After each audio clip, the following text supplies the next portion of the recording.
Hi friends, అందరికీ నమస్కారం. ఇప్పుడే మనకు సమాచారం అందింది.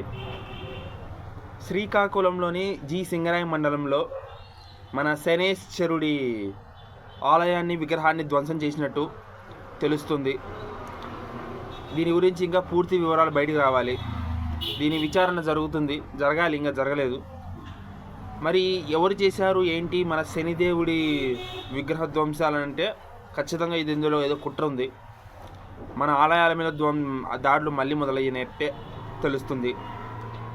మరి శని దేవుడికే ఈ పరిస్థితి అంటే తలుచుకోవడానికి బాధగా ఉంది.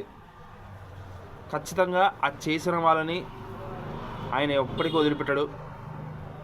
శనిదేవుడితో పెట్టుకోవడం ఎంత ప్రమాదకరమో వాళ్ళకి అర్థం కావట్లేదు. పెట్టుకున్నారో తెలుస్తుంది వాళ్ళకే.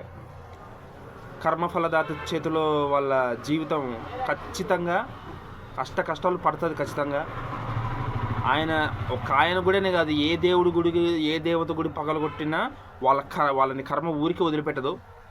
ఇది తెలుసుకుంటే మంచిది అందరూ.